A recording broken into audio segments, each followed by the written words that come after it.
Hello student, last class में हम लोगों ने देखा था कि किस तरीके से अपने वेब पेज पे अपना टेक्स्ट मैसेज शो कर सकते हैं। एंड इसमें हम लोगों ने दो व्यू बनाए थे। एक बनाया था हम लोगों ने फंक्शन बेस्ड व्यू एंड एक बनाया था हम लोगों ने क्लास बेस्ड व्यू। एंड दोनों में हम लोगों ने अपना कस्टम डेटा शो कराया था वेब पेज। दिखाने की कोशिश करता हूँ आपको। जैसे ये हो गया था हमारा हेलो वर्ल्ड का मैसेज जो कि था फंक्शन बेस्ड व्यू, जो हम लोगों ने यहाँ बनाया था होम। होम में हमने एचटीटीपी रिस्पॉन्स दिया था हेलो वर्ल्ड। एंड एक बनाया था हम लोगों ने क्लास बेस्ड व्यू जिसमें हम लोगों ने गेट मेथड का यूज किया था। एंड यहाँ पे लिखा था हम लोगों ने अबाउट पेज। तो इसके लिए हम लोगों ने एक यूआरएल बनाया था अबाउट करके। जैसे हम इसको यहाँ पे आते हैं यूआरएल पे एंड यहाँ पे लिखते हैं स्लैश अबाउट एंड एंटर करेंगे तो यहाँ पे आपको अबाउट पेज मिलेगा। ओके।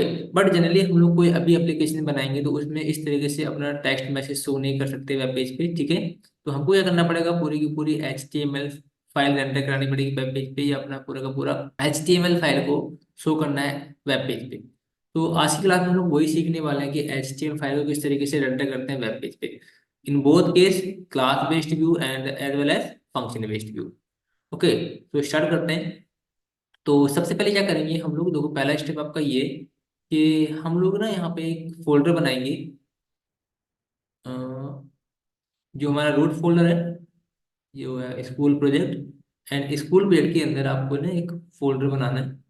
इसका नाम रहेगा टेम्पलेट, TEMPLAT। टेम्पलेट फोल्डर रहेगा।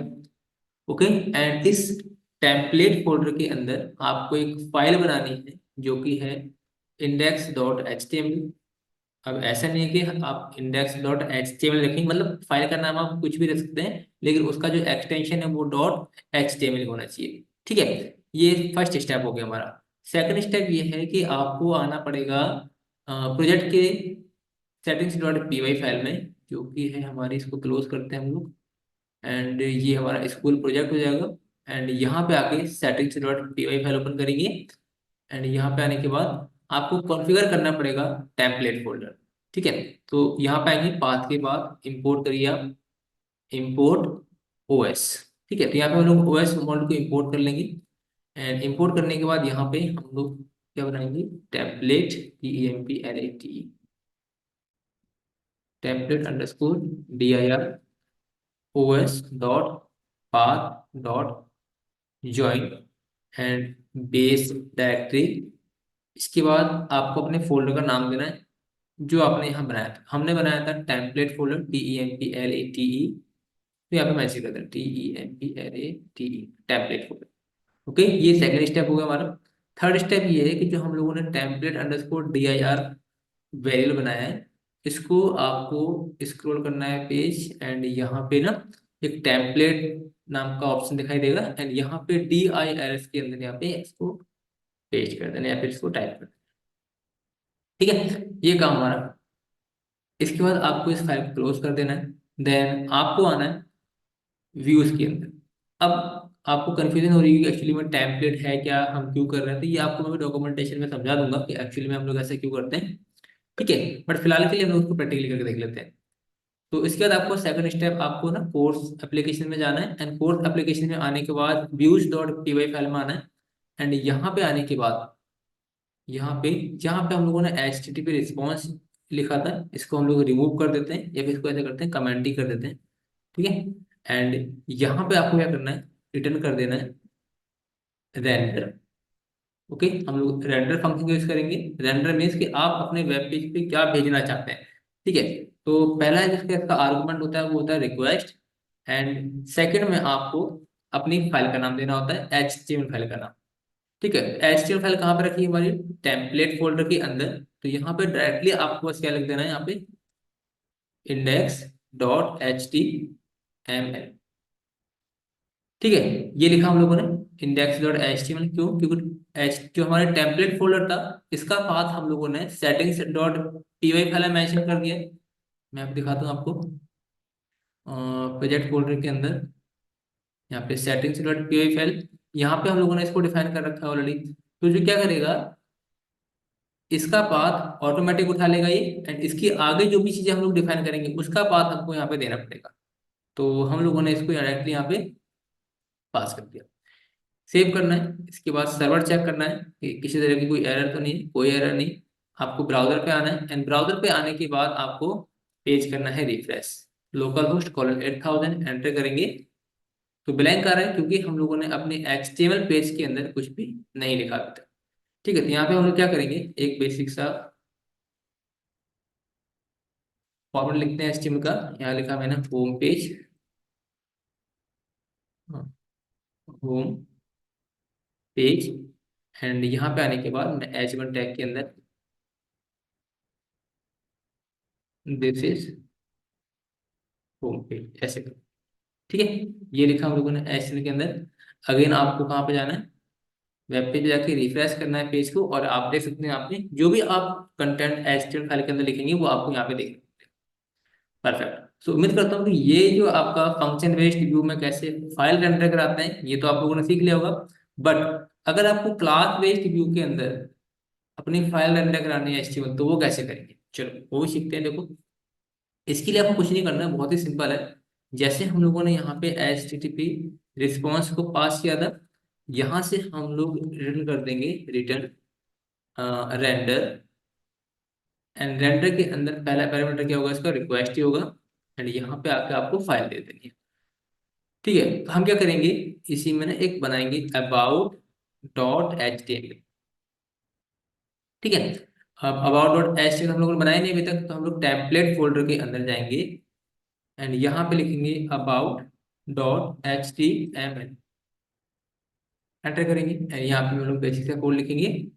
एंड यहाँ लिख देंगे हम लोग अबाउट पेज, स्पेस लगा के पेज। यहाँ पे हम लोग H1 एलिमेंट के अंदर लिख देंगे अबाउट पेज। क्लियर, इसको सेव करते हैं। सेव करने के बाद आपको अपना टर्मिनल चेक करना है, कोई इसी जगह कोई एरर देखने को नहीं मिल रहा हमको। इसके बाद आपको ब्राउजर पे जाना है, इसको रिफ्रेश करना है एंड रिफ्रेश करने के बाद यहाँ लगाना है स्लैश अबाउट। करेंगे, आप देखेंगे यहाँ पे अबाउट पेज लिखेंगे। क्लियर, एक चीज है। अब देखो, एक तरीका और है अपने टेम्पलेट फाइल को रेंडर कराने का इनसाइड द जेएमओ। कैसे करते हैं वो भी देखिए ध्यान से। तो उसके लिए आपको ना सबसे पहले यहाँ पे ना इंपोर्ट करना पड़ेगा टेम्पलेट व्यू क्लास को, जो कि पाइथन की जेएनगो की बिल्ट इन क्लास है।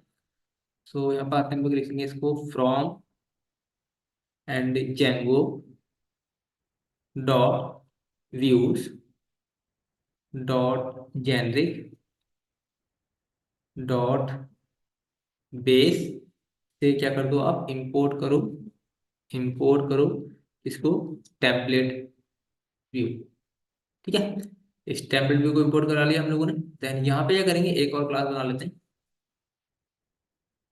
क्लास बनाएंगे हम लोग एंड मैंने क्लास का नाम रखा है यहाँ पे क्या रख लेता हूँ, यूजर रजिस्टर, यूजर रजिस्टर। ठीक है, एंड यूजर रजिस्टर क्लास बनाई हम लोगों ने एंड यहाँ पे आके ना इसको इंपोर्ट को कर लेंगे, इनहेरिट कर लेंगे टेम्पलेट व्यू क्लास। कैसे करेंगे, देखो टेम्पलेट व्यू कॉलन लगाएंगे एंड यहाँ पे आके देखो कुछ नहीं करना है ना, तो आपको कोई मेथड बनाना है। डायरेक्टली क्या कर सकते हैं आप, क्लास के अंदर ही आपको लिखना है यहाँ पे TEMP template name.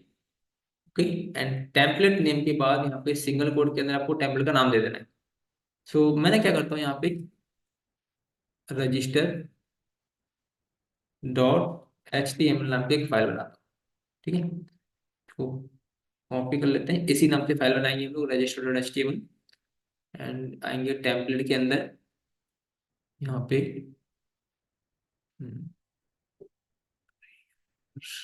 Template folder के अंदर यहाँ पे register.html एंड यहाँ पे हम बेसिक सा कोड लिख देंगे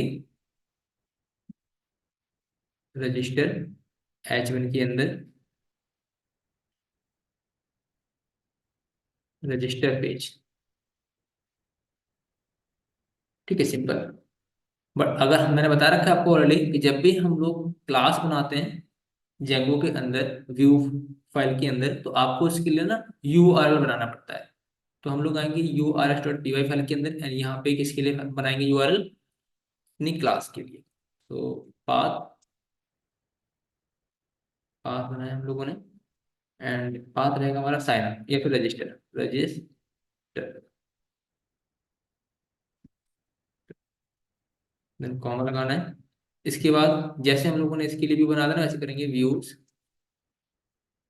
व्यूज डॉट क्लास का नेम। तो क्लास का नेम क्या बनाया था मैंने यहाँ पे, user register dot S view method को कॉल कर देना है। देन आपको नेम देना है, एंड नेम में हम लोग जनरली क्या करते हैं, जो रूट बनाते हैं उसी को नाम देते हैं यहाँ पे। ठीक है, अब ये नेम यहाँ पर पास करते हैं, क्यों, ये तो आगे पता लगेगा आपको कि यहाँ पर लिखने का रीजन क्या है। ठीक है, इतना करने के बाद अब पहले आपको चेक करना है सर्वर, किसी तरह का कोई एरर नहीं है। देन आपको वेब पेज पे जाना है, रिफ्रेश करना है पेज को, कोई एरर नहीं। देन आपको अबाउट को रिमूव करना है और क्या लिखना है यहाँ पे, रजिस्टर लिख के एंटर मारना है। तो यहाँ पे देखेंगे आप रजिस्टर पेज। क्लियर। सो हम लोगों ने सीखा कि किस किस तरीके से अपनी फाइल को रेंडर कराते हैं वेब पेज पे, बट इसको डॉक्यूमेंटेशन तो समझ लेते हैं तो आपको और क्लियर हो जाएगा कि एक्चुअली में टेम्पलेट फाइल है क्या और उसको यूज करने का रीजन क्या है। ठीक है, यूज करने तो आपको आ गई, बट इसके पीछे का जो रीजन है वो हम लोग समझ लेते हैं।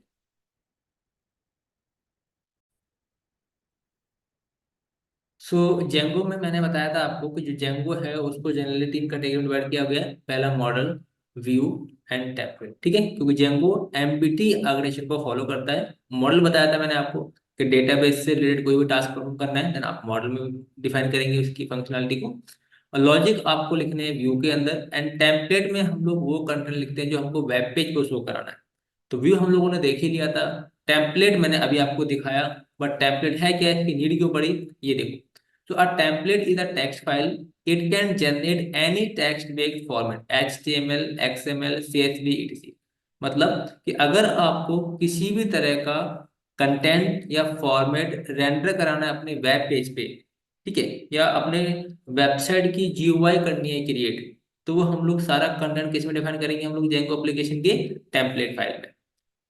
इसके बाद थोड़ा सा और आगे चलते हैं, समझते हैं इसको। कि देखिए, a template contains variable which get replaced with values when the template is evaluated and tags which control the logic of the template. ठीक है, कि अगर आपको अपने वेब पेज पे कोई भी लॉजिकल कंटेंट रिप्रेजेंट करना है, ठीक है, कोई वेरिएबल्स की वैल्यू आपको रिप्रेजेंट करनी है अपने वेब पेज पे, ठीक है, तो उस केस में आप किसका यूज करेंगे, टेम्पलेट कंसेप्ट यूज करेंगे। So template is used by view function to represent the data to user. ठीक है, तो जो भी आपको अपना डेटा यूजर को रिप्रेजेंट करना है व्यू की फॉर्मेट में, वो कहाँ पे डिफाइन करेंगे आप, टेम्पलेट के अंदर। So user send request to view, then view contact template. After that, view get information from the template and then view gives response to the user. ठीक है, तो कोई भी यूजर आता है, रिक्वेस्ट करता है, रिक्वेस्ट जाती है व्यू के पास, फिर व्यू लॉजिक के बिहाफ पे अपनी इंफॉर्मेशन को कहाँ भेजता है, टेम्पलेट भेजता है, और उसी रिजल्ट के बिहाफ पे यूजर समझ पाता है कि हाँ, मुझे रिस्पॉन्स सही से मिला या नहीं मिला। ठीक है, इसके बाद आप कैसे बनाते हैं, देखो, टेम्पलेट फोल्डर एंड फाइल्स। देखो, we create template folder inside project folder. Template folder will contain all HTML file. ये आपको ध्यान रखना है कि अगर आपको अपने प्रोजेक्ट के अंदर टेम्पलेट फोल्डर बनाना है तो प्रोजेक्ट फोल्डर के अंदर बनाना है। जैसे ये हमारा रूट फोल्डर हो गया, ये रूट प्रोजेक्ट हो गया, एंड इसके अंदर आपको फोल्डर बनाना है टेम्पलेट फोल्डर। ठीक है, ये हो जाएगा हमारा टेम्पलेट फोल्डर। इसके बाद सेकंड स्टेप ये रहेगा हमारा कि आपने फोल्डर बना लिया, उसके अंदर आप कोई भी H T M L file बना लीजिए। जैसे मैंने बना रखी है index dot H T M L, logics dot H T M L. ठीक है, ये हमारी सारे के सारे टेम्पलेट फाइल्स हो गई।